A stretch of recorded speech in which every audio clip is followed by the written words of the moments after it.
This is The Other Side with Damian Coory.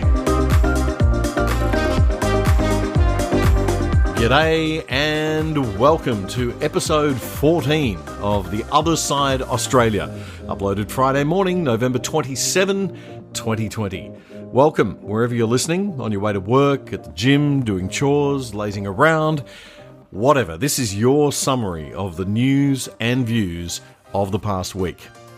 What on earth is the Great Reset? Everyone seems to be talking about it suddenly. It's not a conspiracy theory. It's a real thing, and it's awful. We'll find out why, and we'll give you all you need to know about it shortly.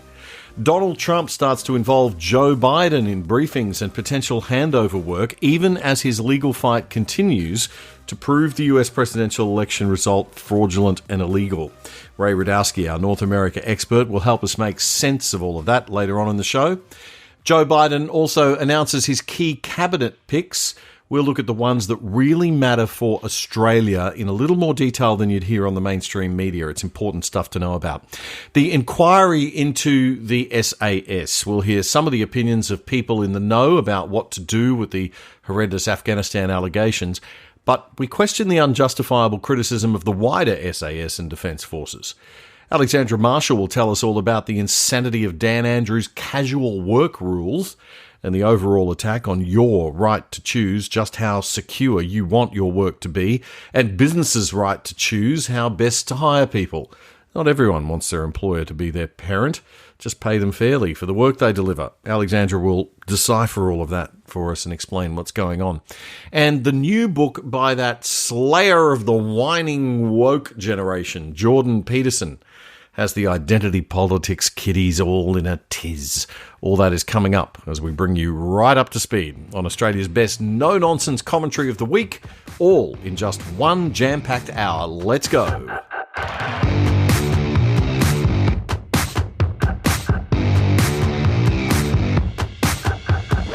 Before we get into the show proper today, a special anniversary. It is 30 years this week since Margaret Thatcher, Conservative Prime Minister of the UK, had her final week on the job and attended her very last question time in Parliament. She came from very humble beginnings but rose to be the longest-serving British Prime Minister of the 20th century, serving 11 years straight from 1979 to 1990, and she was the first woman in the job. She was given the nickname the Iron Lady by a Soviet journalist because of her tough leadership style and her uncompromising approach.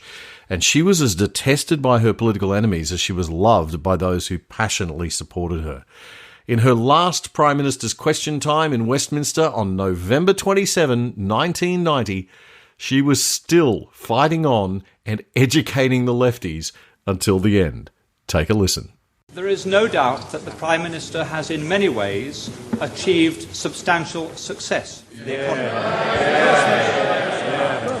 There is one statistic that I understand is not, however, challengeable, and that is that over her 11 years, the gap between the richest 10% and the poorest 10% in this country has widened substantially. That's right. How can she say at the end of her chapter of British politics that she can justify many people in a constituency such as mine being relatively much poorer off, much less well housed, and much less well provided than it was in 1979? Surely she accepts that is not a record that she or any Prime Minister can be proud of. Mr. Speaker, all levels of income are better off than they were in 1979. But what the honourable member is saying is that he would rather the poor were poorer, provided the rich were less rich. That way you will never create the wealth for better social services as we have. And what a policy! Yes, he would rather have the poor poorer, provided the rich were less rich. That is the Liberal policy. Yes, it came out. He didn't intend it to, but he did. I give way to the honourable gentleman. I'm extremely grateful. The Prime Minister is aware that I detest every single one of her domestic policies, and I've never hid that. And I think that the honourable gentleman knows that I have the same contempt for his socialist policies as the people of East Europe who have experienced it have it for theirs. I I must have hit the right nail on the head when I pointed out that the logic of those policies are they'd rather have the poor poorer. Once they start to talk about the gap, they'd rather the gap was that. Down here. That. So long as the gap is smaller, they'd rather have the poor poorer. You do not create wealth and opportunity that way. You do not create a property-owning democracy that way. I'm most grateful to the Prime Minister. Will she tell us whether she intends to continue her own personal fight against a single currency and an independent central bank when she leaves office? No, she's going to be the governor.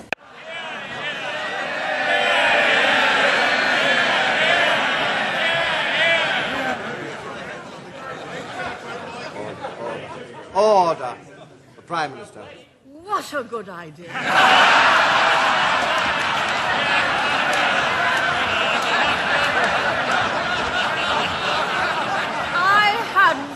Of it. And that was Margaret Thatcher, Britain's longest-serving Prime Minister and the first woman in the job, 30 years ago today, in her last Prime Minister's question time in Parliament in Westminster. Boy, could we do with some leadership and fortitude like that again.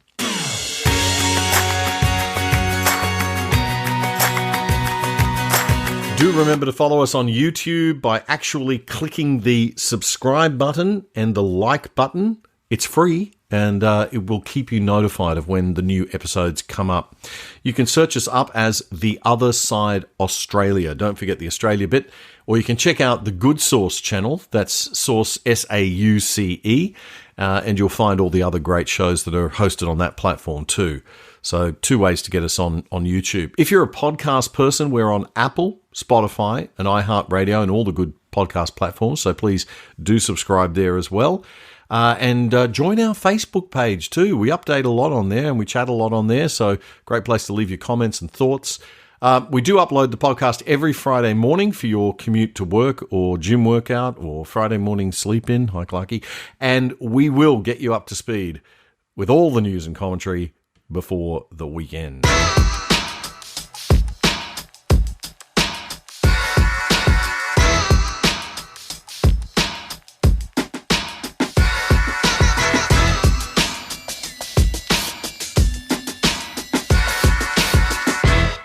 Okay, so let's start with what I think is the most important news of the week for Australians, but the mainstream media won't tell you about it in detail because they think it's too boring and you won't understand, and they don't treat you with any intelligence.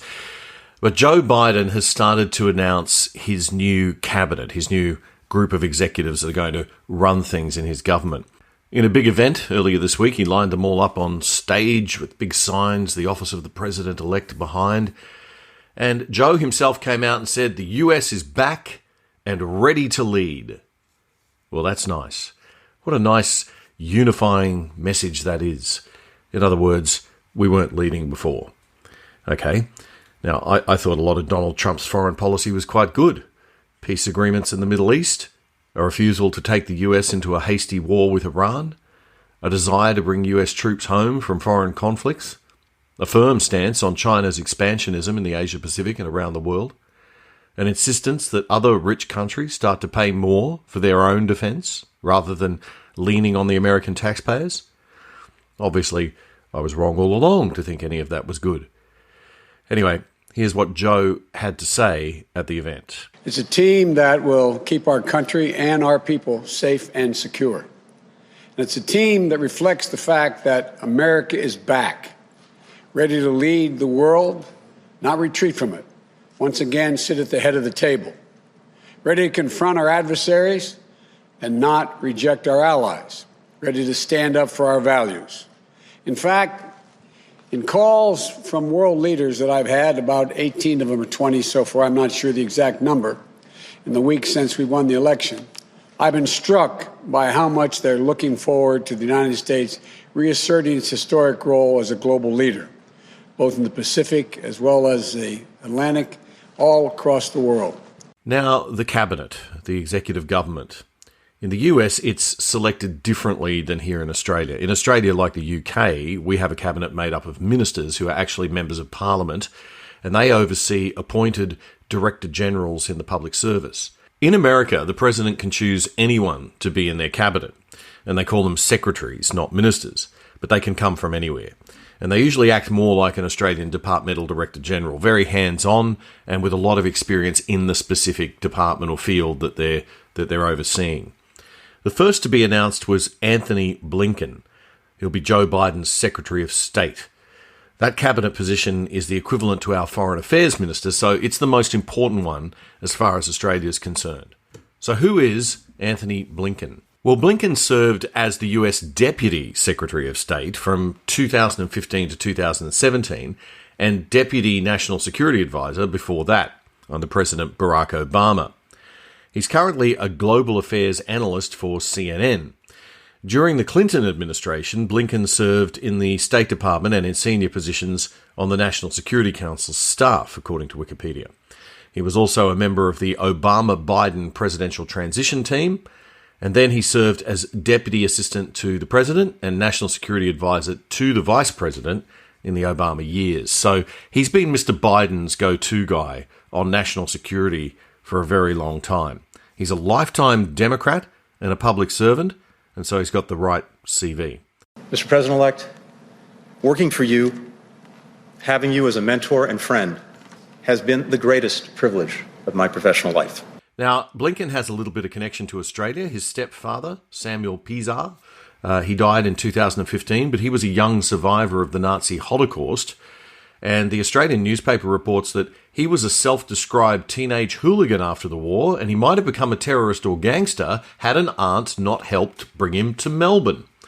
Having lost 6 years of education and his entire immediate family, imagine that, Pisar went back to school, finished high school at 19 in Melbourne. He won a scholarship to study law at Melbourne University. He became an internationally renowned lawyer and political advisor, and in 2008, he was awarded an honorary doctorate of law from Melbourne Uni. Quite a story. That's the stepfather of the new Secretary of State nominee for the United States, Anthony Blinken. All right, another position that's very important to Australia is the US Ambassador to the United Nations. And the nominee for that position is a lady called Linda Thomas Greenfield. I want to say to you, America is back. Multilateralism is back. Diplomacy is back. Mr. President-elect, I've often heard you say how all politics is personal, and that's how you build relationships of trust and bridge disagreements and find common ground. Okay, so here's where I have a bit of a problem with that one. One of the big mistakes the Obama administration made with China was that it sought to engage with China as a partner, a friend, and build trust. That's nice, but it only works when the other party can be trusted, and when the other party has shown that they also wish to build a relationship based on mutual trust and respect. It doesn't work with a foreign government whose ultimate aim is to dominate you, to become the one and only world superpower. And that is the Communist Party of China's long-term goal. Chinese diplomats would refer to the Americans and other Westerners as smiling fools and would smile back. So no, I think this would be a very dangerous approach to take with a nation whose government has proven time and time again that it seeks only to expand its own power and its own authoritarian control over others and even over its own people. But maybe I'm wrong. Who knows? The third appointment, and the last one that I think we really as Australians need to pay a little bit of attention to, is the US National Security Advisor nominee, Jake Sullivan. Now, in just a few seconds, Jake had me quite worried. Here's Jake. Sir, we will be vigilant in the face of enduring threats, from nuclear weapons to terrorism. But you have also tasked us with reimagining our national security for the unprecedented combination of crises we face at home and abroad. The pandemic, the economic crisis, the climate crisis, technological disruption, threats to democracy, racial injustice, and inequality in all forms. Oh, dear God help us. Jake Sullivan, folks, the National Security Advisor nominee for the Biden administration, the far-left big government agenda writ large. And he's a young millennial, 43 years old, full of ideology and vision for a nice, even, neat, level, fair world. Government can fix everything, folks, especially inequality.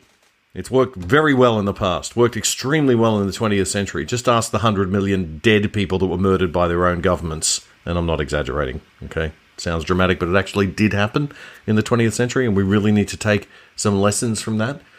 So I really hope that Jake is only talking about eliminating the inequality of opportunity and will still have respect for the freedom of the individual to excel above the pack and lift the rest of us up with them. That's liberty. That's liberalism. And that's what a good hierarchy is for.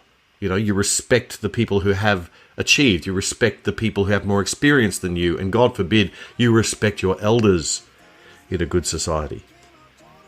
But somehow, I don't think that's what Jake Sullivan is talking about. So get ready for big state government and a big government globalist US of A again. It got me stone cold. Coming up next, what on earth is the Great Reset? Nope, it's not a conspiracy theory. It's a real thing.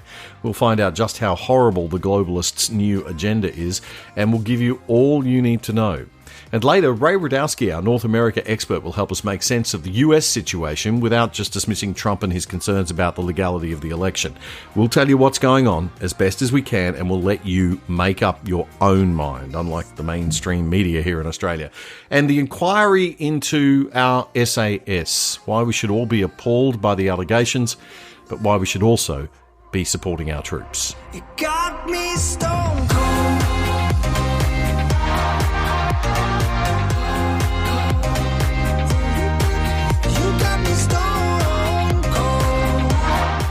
Speaking of big state, giant government and globalism, no doubt by now you've heard of this thing called the Great Reset.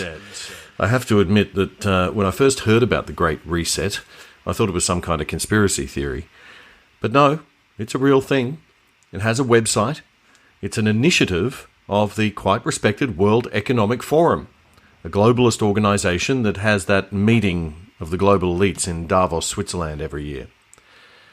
So let's recap on what the World Economic Forum is. The World Economic Forum is based in Switzerland, was founded in 1971 by a guy called Klaus Schwab. Its stated mission says it is committed to improving the state of the world by engaging business, political, academic and other leaders of society to shape global, regional and industry agendas. At the end of every January in Davos, in the Swiss Alps, you'll find Bill Gates, Michael Bloomberg, Mark Zuckerberg, all the big guns.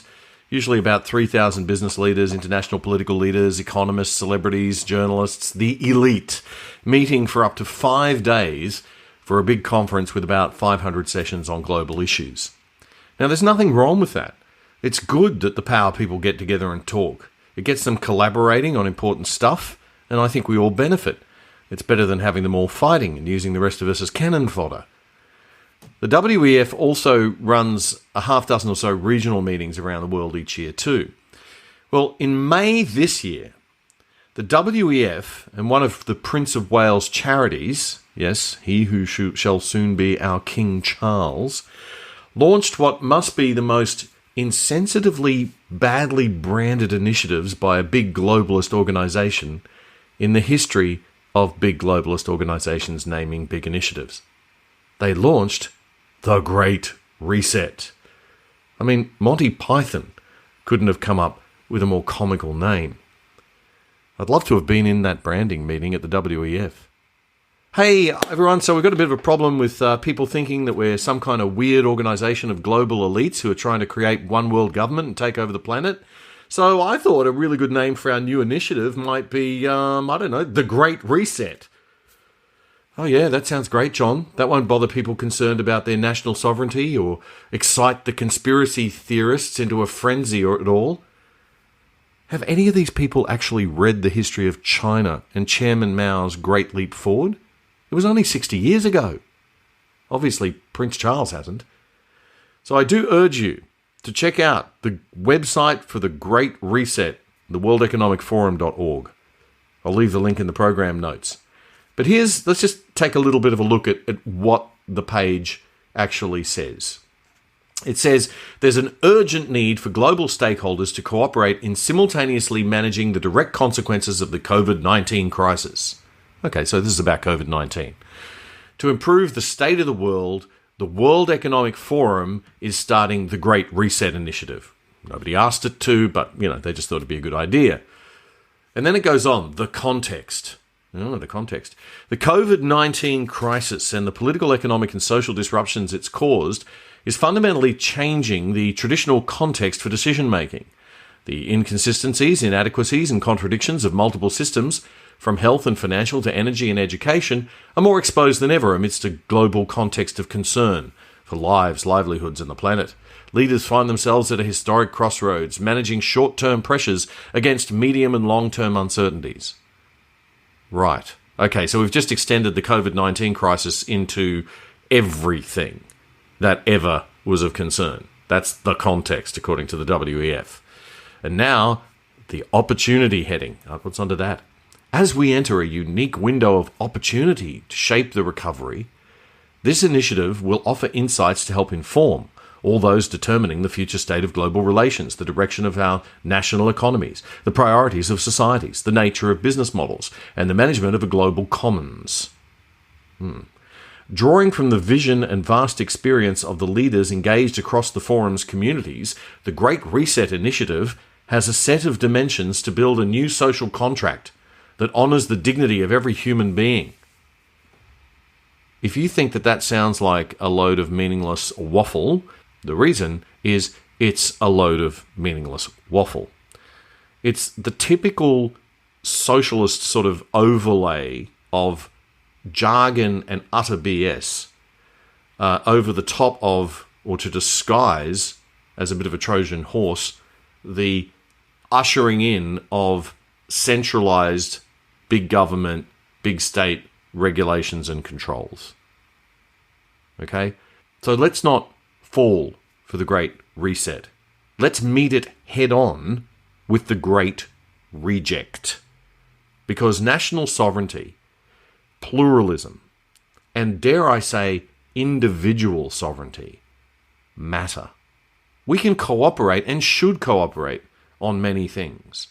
But when one group of global elites, even if it's 3,000 of them, and only half of them are elected, think that it's a good idea to collaborate and start regulating us to within an inch of our lives and then imposing those regulations on a global scale so we can't get away from them, then we need to resist.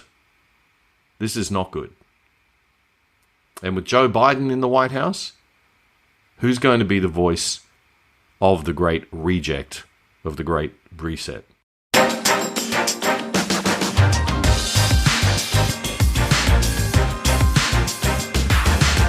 Coming up next, Alexandra Marshall gives us her take on the Great Reset and fills us in on the latest crazy move by our Labor politicians that will almost certainly be a big job killer and small business destroyer. And the deafening silence on it from the Liberal Party. Jordan Peterson upsets the snowflakes just by putting out a new book. And we will try to get to the bottom of what is going on in America with all these election lawsuits. Some very interesting stuff coming up. And a hysterically funny take on Barack Obama's latest book. Stay with us, or if you do need to pause, make sure you do come back.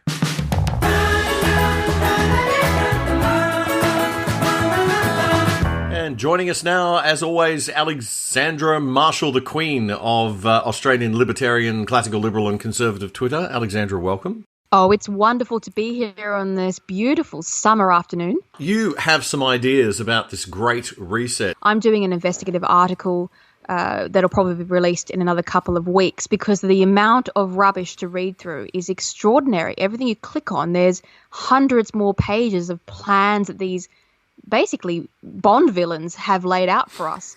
But so the worst one I've come across so far is I clicked on the Great Reset website, and on that website they have a list of partners, and these partners include people like Apple, Netflix, Facebook, and all of the banks are on there as partners. So, I mean, you get the drill.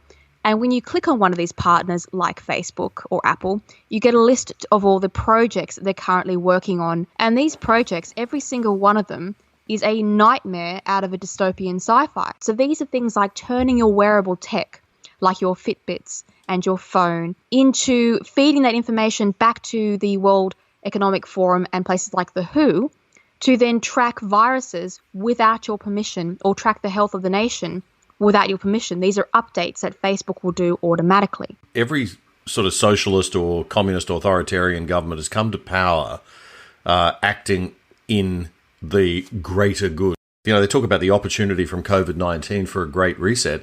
It's really the opportunity that COVID-19 presents to, as a crisis, never let a good crisis go to waste, to actually convince people that all of this stuff is now more necessary than ever and move a step closer to the unified one world surveillance state that the conspiracy theorists talk about, which may not be much of a conspiracy anymore.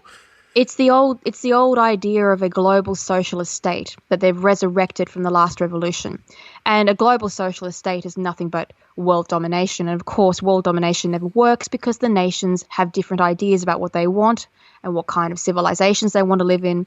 And humans, by definition, are fractious. We like to go out and diversify and create new communities in different areas. That's part of our basic human drive. So the idea they can take us under one idea and one goal is ridiculous, and it'll only end in bloodshed and war. But you're quite right about this greater good idea.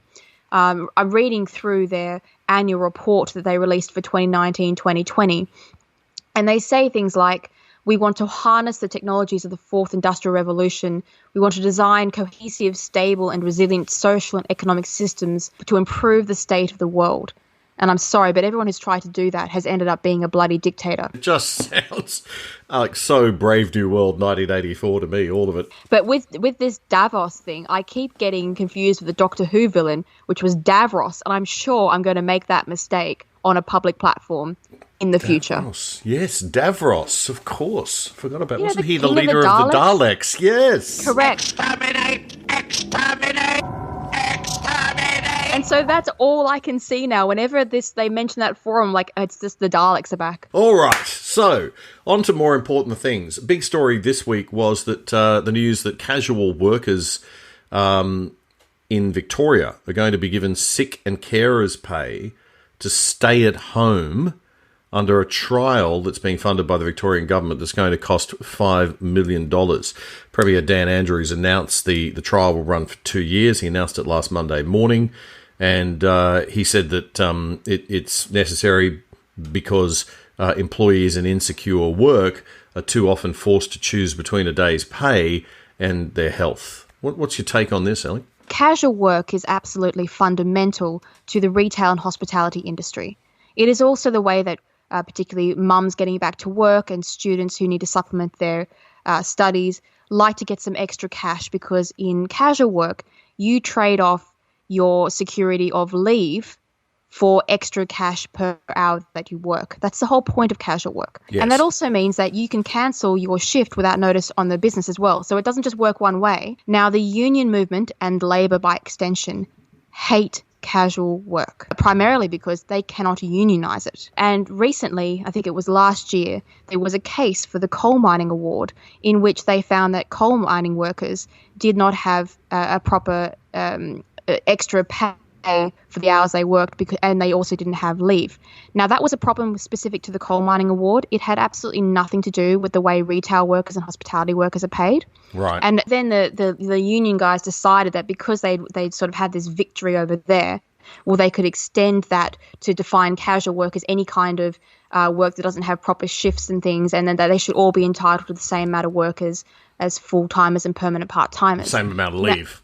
Yes, and that is, of course, false. Well, it's why they get paid more, as you said. I mean, we pay casual workers more because they don't have that job security. They don't have security of hours. They don't have sick leave. As soon as that noise started being made last year, the retail and hospitality community petitioned the Attorney General, Christian Porter, immediately, because he was the one overseeing these cases about the coal mining awards. And so now he's fighting on the correct side to stop it leaking into other industries, but he's too slow off the mark. So now we've got people like Daniel Andrews in Victoria cuddling up to the unions going, I know what I'll do. I'll destroy casual work for all of our industries that are in desperate need of flexibility in this time of post-COVID. And so the retailers are looking at getting rid of casual work entirely and hospitality, because you can't have some of your workers who are doing the same amount of work being paid enormous surcharges and other ones not being paid, because it creates jealousy inside the workforce. It doesn't make any economic or financial sense for struggling businesses to do so. And which is exactly what Labor wants. They want to see the end of casual work, which is no good for working mothers, and it's no good for students, and it's no good for struggling people looking for jobs who can only work 1 or 2 days a week. I immediately thought of the impact for working mothers. I mean, there's a massive resource there of brain power in professional, intelligent, smart women, hard-working women who decide to take on the role of being a mother, which is a very important thing that we ought to be supporting as a society, and they only want to work part-time. And if we don't have the flexibility, we can't tap into that. And business has been told for years that it has to start accommodating more flexible arrangements for people. And yet we've got the union movement and the far left, or even just the left, saying, no, hang on a minute, we're going to refer to all casual work as insecure work from now on. We're going to rebrand it insecure work. Well, this is the problem with socialism. It always comes to you saying, oh, look, we're doing a great thing. We're going to give people more rights. And you're going, no, what you're doing is breaking the system, which was designed specifically this way to give people more cash for hours they're working with the flexibility they require to do their work. So basically, it's just Labor destroying the business community of Australia again. It's Labor destroying jobs. It's Labor destroying the things it should be protecting in order to consolidate power. And where are the Liberal Party? Where is the Liberal Party in Victoria calling this out? I've not seen any press releases. I haven't heard them coming onto TV to shriek about how destructive and terrible this is. Why aren't they fighting the corner for businesses and employees in Australia? They've got to be loud and obnoxious and in the press every day. Otherwise, no one will see or hear them. And it doesn't even need to be obnoxious. You just need to be out there telling the story and changing the narrative to something that resembles the truth, which is that, you know, this isn't all sugar and spice and all things nice. These people are not sweet. There's something really wrong with leadership at a state level with these Labor zealots like Andrews and like Palaszczuk and like McGowan. And I think we've got to start to really seriously show them up. And you're right, the Liberal Party is absolutely failing to do that where it's in opposition, and when it's in government, it's not acting fast enough to make the kind of cultural changes we need to make to cultural institutions like our education system, like our media, like the ABC, in order to balance things out and explain to people that, you know, there is another way to look at the world. There is another worldview about business and growth and prosperity and looking after poor people and having good health care and good aged care and good disabled care. All of the things that we need as a society can be delivered in a different way and in a much, much more efficient and better way than the way these guys are doing it, who are just protecting their own big state, big government jobs.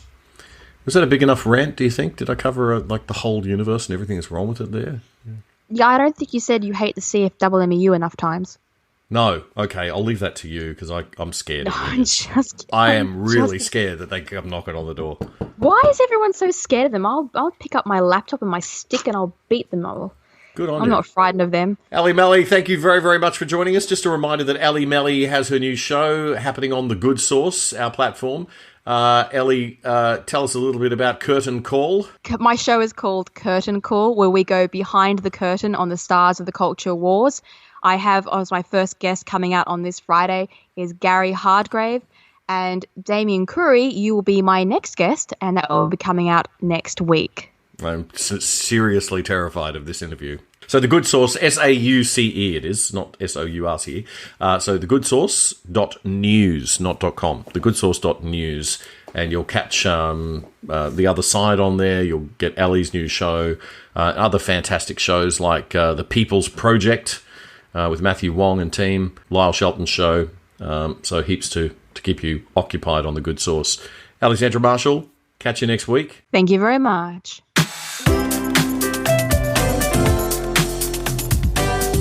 Coming up next, what's happening with the SAS?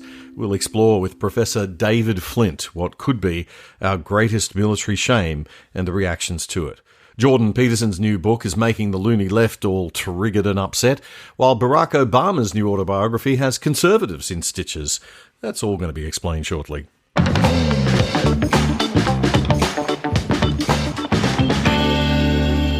like to take a moment to say thank you.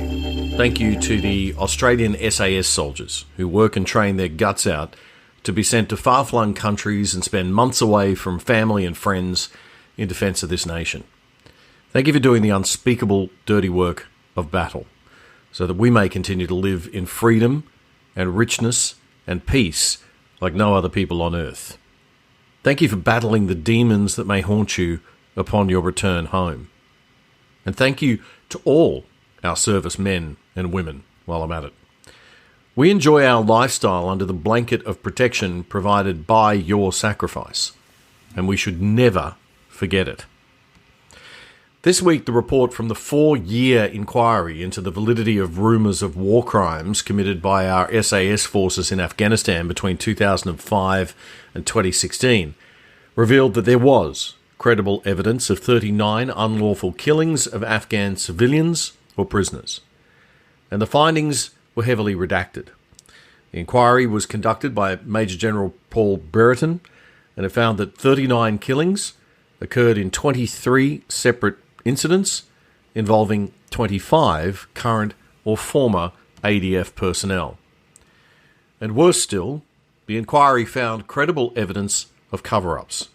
Some soldiers carried out throwdowns, where foreign weapons or equipment were placed on the bodies of the dead in order to portray that the person had been carrying a weapon and was a legitimate target. And perhaps most horrifically, in terms of suggesting systemic cultural problems within the SAS, there were credible findings that junior soldiers were required by their commanders to shoot prisoners in a practice described as blooding. The report said that a cover story was created for the purposes of operational reporting and to deflect scrutiny. And this was reinforced with a code of silence. 2 alleged incidents in 2012 have been fully redacted from the report, but were described as, quote, possibly the most disgraceful episode in Australia's military history. This isn't about misconduct in the heat of battle. The victims of these alleged incidents were civilians, prisoners, or non-combatants. The alleged killings did not occur in circumstances where the intent of the perpetrator was, quote, unclear or confused or mistaken. The report also said that protracted and repeated deployment of Special Forces troops was a contributing factor to the incidents, due to fatigue and a lost sense of purpose. Now, the inquiries recommended 36 matters involving 19 soldiers be referred to the Australian Federal Police for criminal investigation, and the 2nd Squadron SAS has already been disbanded. The national president of the RSL and the Australian Commando Association, Greg Mellick, told the ABC that the allegations against SAS troops were horrific, but the soldiers are entitled to due process. Former SAS commander and federal Liberal MP, Andrew Hastie, has expressed his personal grief and shame over the alleged war crimes. Interestingly, the inquiry by Justice Brereton found no blame rested with the top brass. But Mr. Hastie told the Australian this week that responsibility's got to be shared and that soldiers and officers need accountability and firm leadership in the degrading cockpit of war. He said over-reliance on elite SAS troops had hardened the hearts of soldiers sent on multiple deployments, and that certain aspects of warrior culture, including ego, entitlement and exceptionalism, have got to be condemned. But other elements were an important part of elite combat units. You need people who run to the sound of guns, he said, who are prepared to fight and destroy Australia's enemies, and who will die doing so if necessary. What's been astounding to me in all of this debate this past week is not the justifiable outrage at the horrors of these allegations, which, if proven, are a serious blot on Australia's military reputation, but the way in which some commentators and people are tarring all SAS soldiers, past and present, and all servicemen and women with the same brush. These allegations concern a very small number of the 84,000 people who serve in the Australian Defence Forces. And the cultural problems do need to be weeded out. But even they existed in just one part of the long and distinguished history of our SAS. Andrew Hastie chairs the Parliamentary Committee on Intelligence and Security, and he says he wants to create a committee that has the power to actually compel defence chiefs and bureaucrats to come before it, to show that we are serious about increased accountability, and so that Parliament can exercise proper civilian oversight of the military. And that is a very good thing. In his podcast, Take Back Your Country, my fellow Good Source contributor, Professor David Flint, had this important reminder for us all. Soldiers have just been through a 4-year-long investigation of what has happened in relation to the SAS in Afghanistan. And throughout that, the presumption of innocence seems to have been abandoned. Journalists were given special access to the investigation. They published all manner of things, and the soldiers didn't receive legal aid to help them defend themselves. Unlike refugees or anybody claiming to be a refugee who are handed legal aid on a platter, our soldiers received nothing. And now we have the report. It's been released without names. It's been released. It is now a stain on the SAS and indeed on the Defence Forces together. And even then, we're told now, after 4 years, yet another investigator will be appointed, or indeed a team of lawyers to investigate and decide on prosecutions. And all this will occur in an indeterminate time. How many more years of the lives of young soldiers are going to be taken out and damaged and seriously ruined, with some of them wondering whether it's worth going on? This is a terrible thing that we are doing to a number of our soldiers, and not only in the SAS.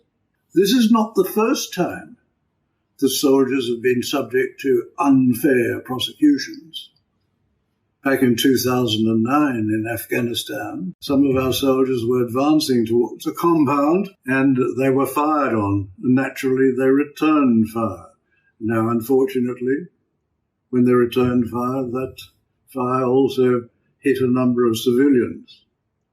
The soldiers weren't to know there were civilians in the compound, and what were they to do when they were fired on?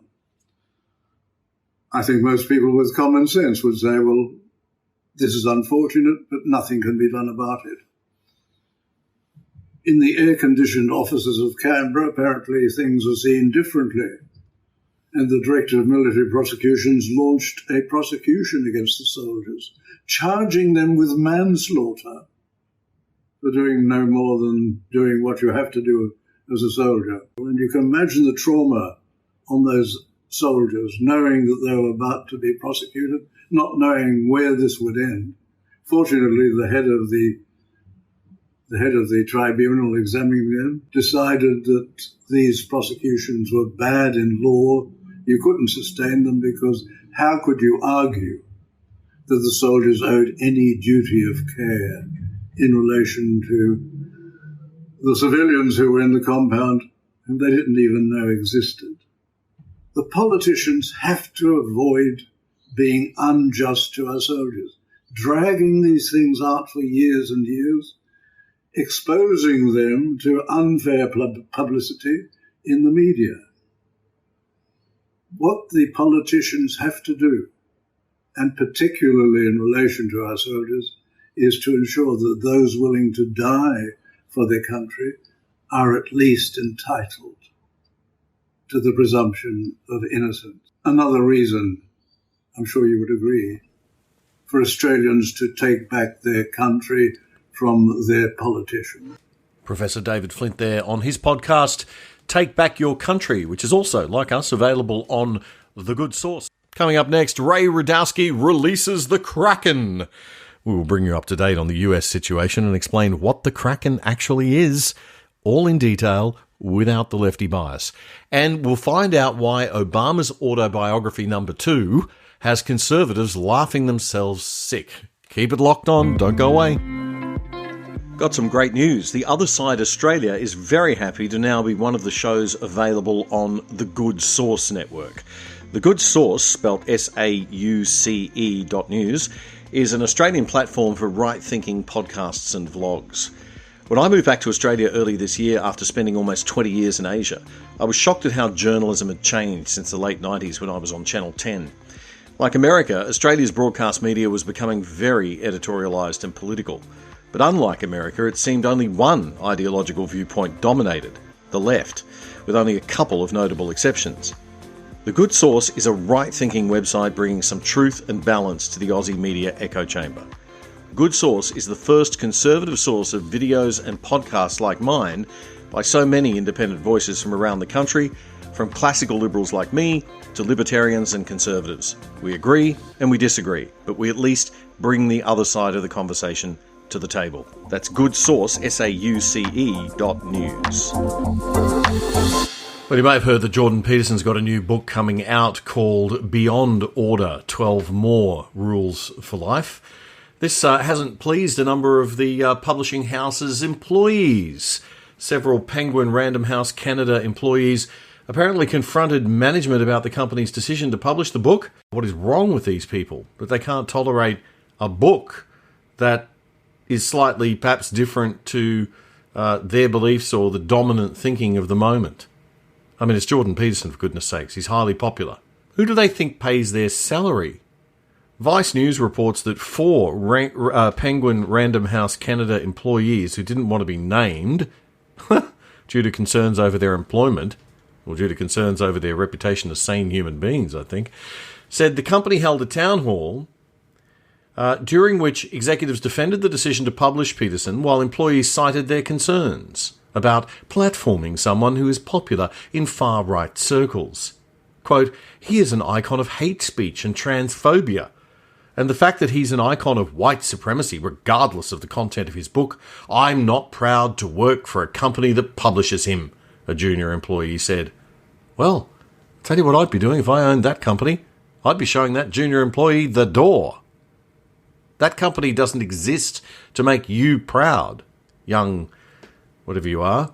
And if I was a shareholder in this company, I'd start questioning their board of directors about how they're disciplining and working to control this kind of brat childish outrage amongst their ranks of the ranks of their employees. Jordan Peterson's daughter, Michaela, tweeted just after this all hit the news the other night. She said, how to improve business in 2 steps. Step 1, identify crying adults. Step 2, fire them. Good on you, Michaela. The Australian activist and Twitter celebrity, the Imam of Peace, tweeted, Jordan Peterson is one of the greatest, smartest and brightest scholars to ever contribute to human thought. His manners are gold, his tears are genuine, and his passion to spread good is beyond inspiring. I just heard they're trying to cancel his next book. I shall pre-order it. But I think the tweet of the week has to go to PragerU. Adults literally crying over Jordan Peterson writing a book need more Jordan Peterson in their life.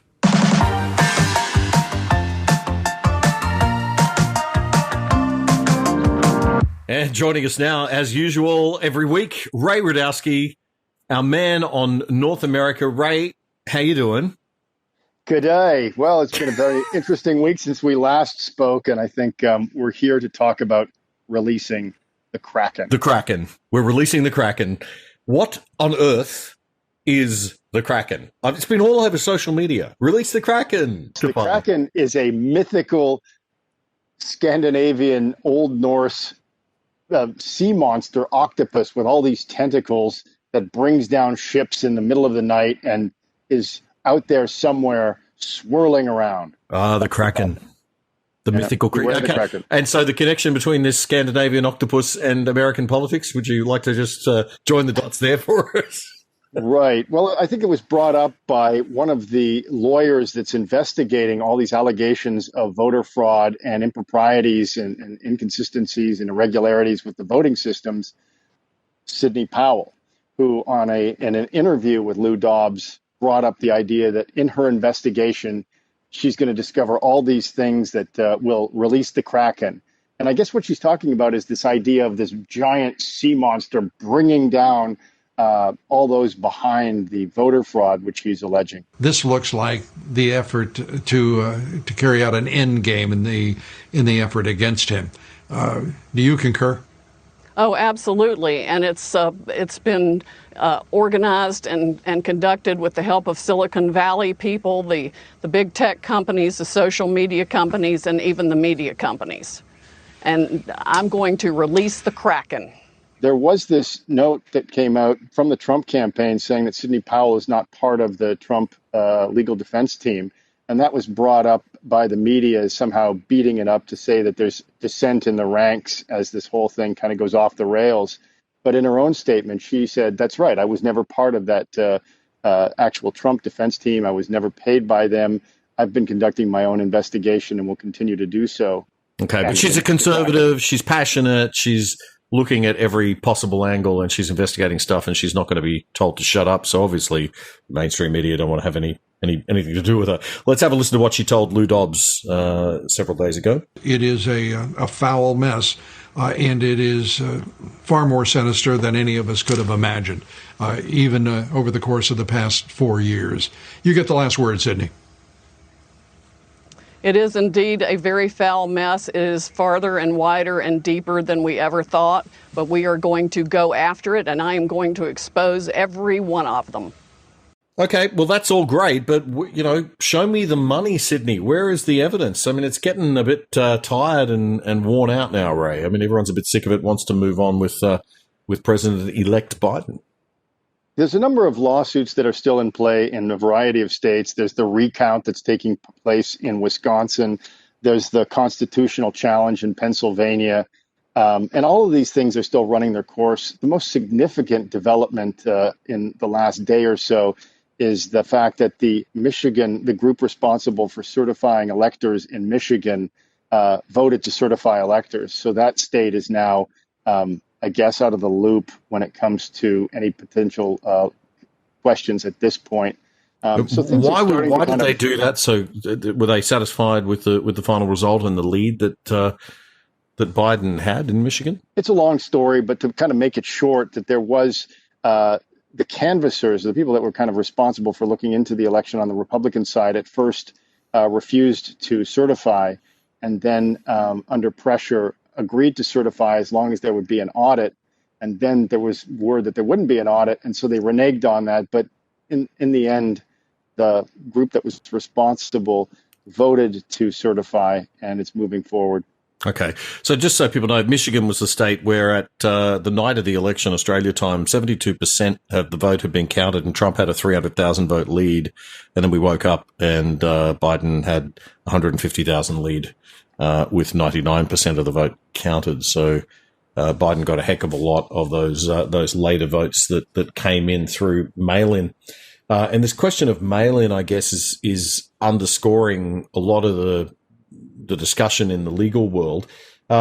Constitutional legal scholar Alan Dershowitz appeared on Fox News, Ray, and he's a very respected, very politically neutral guy because he's worked in his career representing Democrats and Republicans. He was part of the Trump defense team during the impeachment. He was also part of the dream team for O.J. Simpson. So he's got a very long and very well highlighted career as a lawyer and a constitutional legal scholar. And he's bringing up this very interesting point that while Trump's arguments, in contesting the election in Pennsylvania are valid, it may not be enough to change the results. Let's have a listen to what Alan Dershowitz told Fox News this week. Well, let me give you my completely objective, not wishful thinking, constitutional analysis. They have 2 or 3 legal constitutional paths. For example, in Pennsylvania, they have 2 very strong legal arguments. One, that the courts changed what the legislature did about counting ballots after the end of Election Day. That's a winning issue in the Supreme Court. I don't necessarily support it, but it's a winning issue in the Supreme Court. And Justice Alito has already hinted that's a winning issue. They also have a winning issue in the Supreme Court on equal protection, that some counties allowed flawed ballots to be cured while others didn't. Bush versus Gore suggests that an equal protection argument can prevail. The problem with that argument is they don't have the numbers necessarily to support it. If it's right that Biden's ahead by some 70 or 80,000 votes, they have to show enough contested votes under those two legal theories to change the outcome. The other legal theory they have, which is a potentially strong one, is that the computers, either fraudulently or by glitches, changed hundreds of thousands of votes.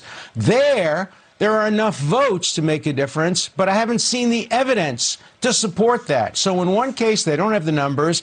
In another case, they don't seem yet to have the evidence. Maybe they do, I haven't seen it. But the legal theory is there to support them if they have the numbers and they have the evidence. So that's constitutional legal scholar Alan Dershowitz there on Fox News, Ray. And I understand that one of the cases that he thinks has the strongest merit is a case in Pennsylvania, which is questioning whether mail-in ballots were constitutional at all. The issue is that the decision to permit mail-in votes, absentee voting and extending absentee voting to anyone is actually not in line with the Constitution. Let's have a listen to a member of Trump's Pennsylvania legal defense team, Greg Tufel. This is what he had to say about that on the Steve Bannon podcast. The Pennsylvania Constitution allows voting in one of two ways. One is in person.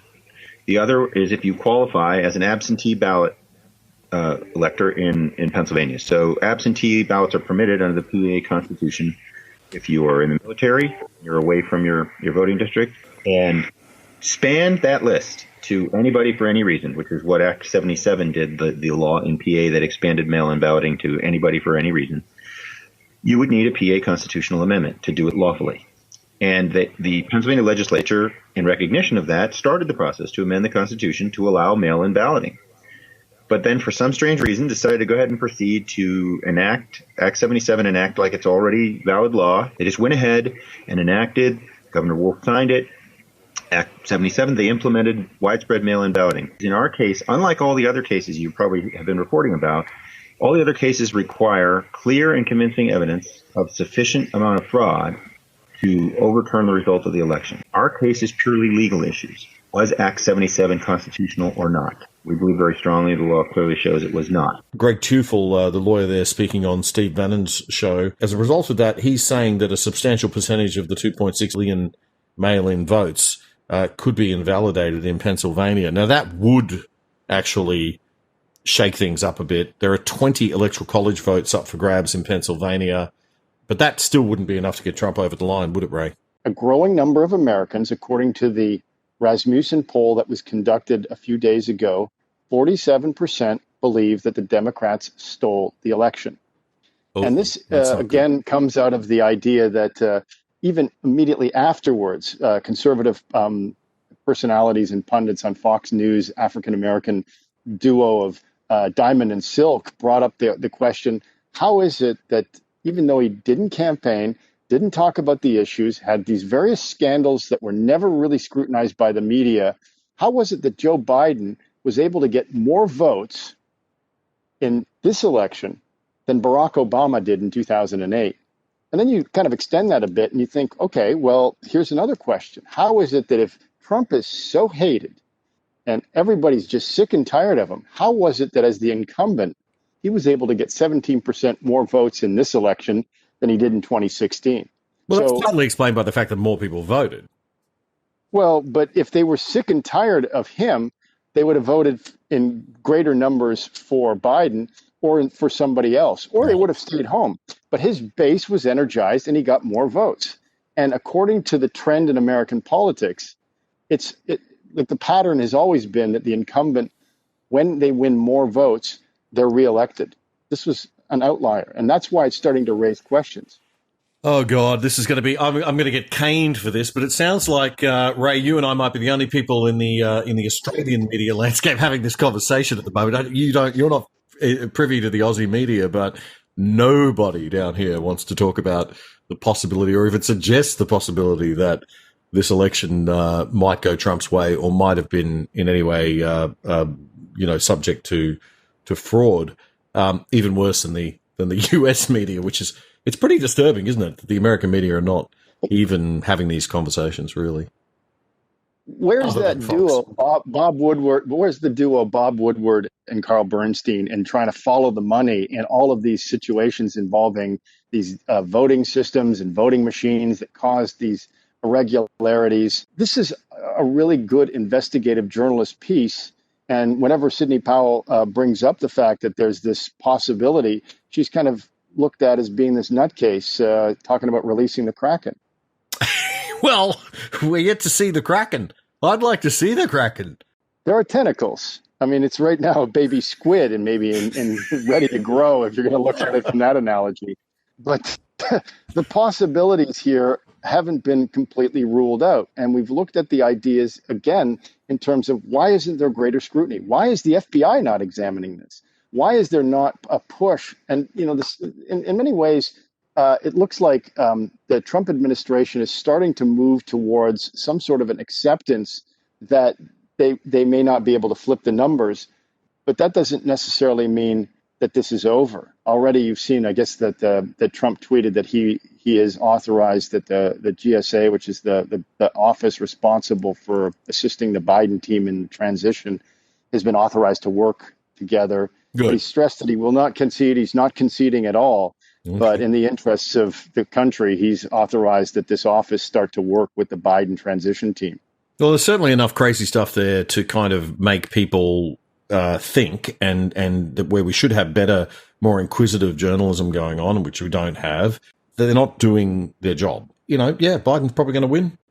It's not looking great for Trump, but nevertheless, that doesn't excuse, in my view, the absolute shutdown of any discussion that we're seeing from the left, who claim that they want to see unity and empathy and, a better future for American institutions and more trust in American institutions. And that worries me the most, Ray. There's obviously a lot of problems here. And those numbers you're citing from that research saying that people aren't accepting the election result. 47% believe that the Democrats stole the election.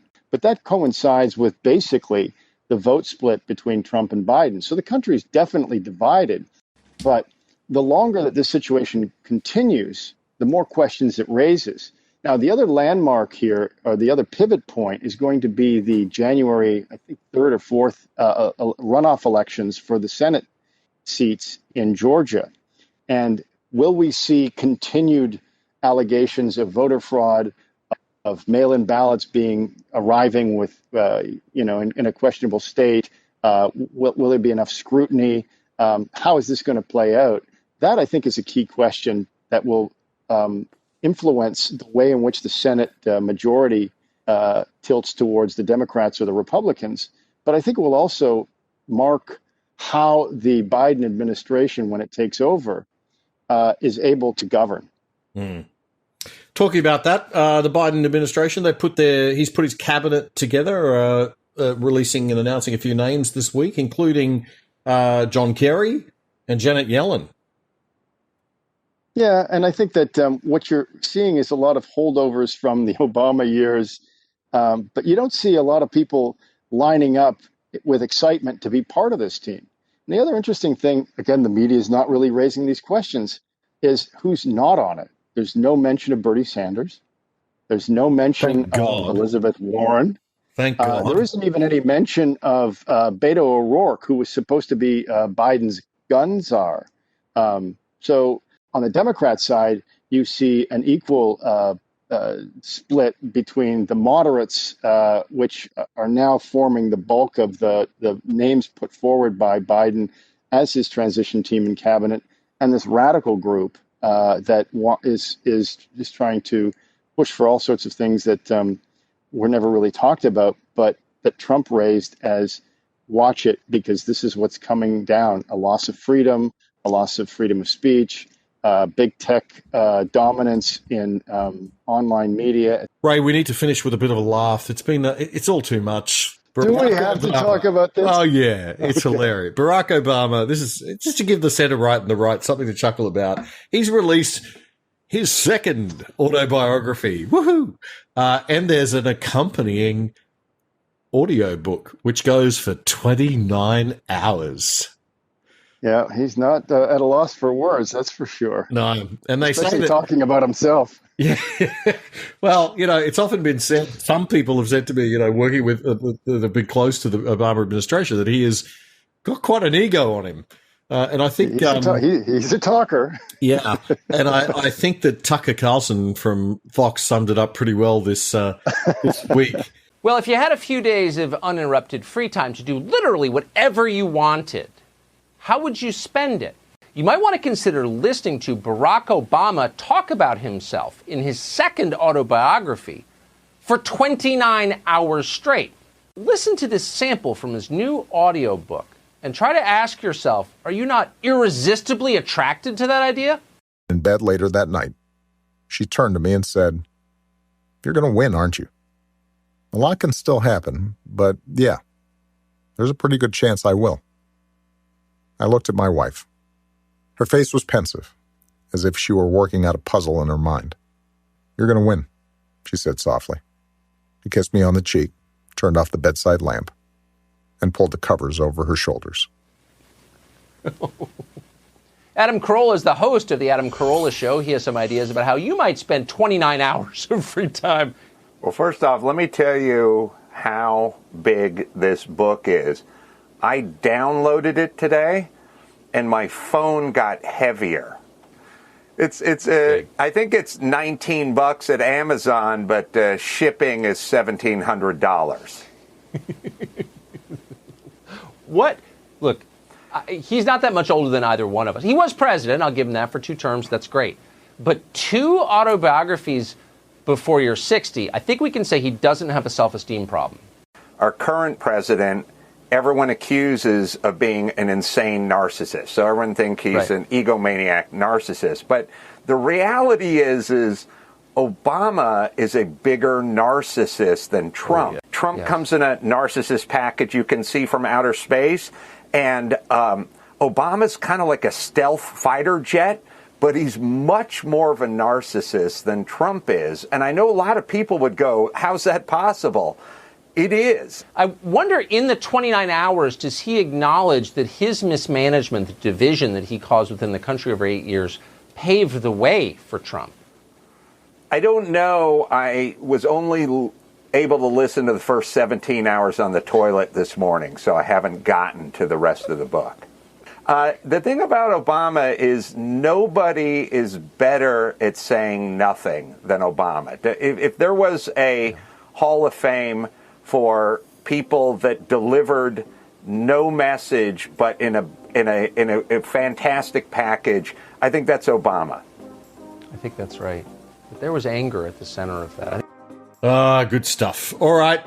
Narcissists wherever you turn in the White House. Ray Rutowski, thank you very, very much for joining us once again. We'll chat again next week, mate.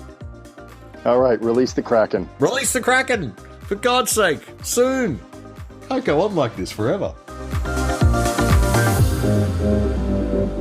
And that is it for episode 14, the show this week. Remember to follow us on YouTube by actually clicking that subscribe button and the like button. It's free to subscribe. It'll keep you notified of when the new episodes come up. So subscribe and the little bell, the notification bell button. Do that. You can search us up as The Other Side Australia. Don't forget the Australia on YouTube, or you can check out the Good Source channel. We're on there as well. They're on YouTube or at goodsource.news, the website. And you'll find all the other great shows that are on that platform too. If you're a podcast person, we're on Apple, Spotify, and iHeartRadio. So, please jump on, subscribe, and join our Facebook page as well, right? We've got a great Facebook page. Get on there and have some conversations with the other siders. We do upload quite a bit on there. Don't forget, we upload the podcast every Friday morning in time for your commute to work, or gym workout, or Friday morning sleep in, or the chores after you drop off the kids, dad or mum.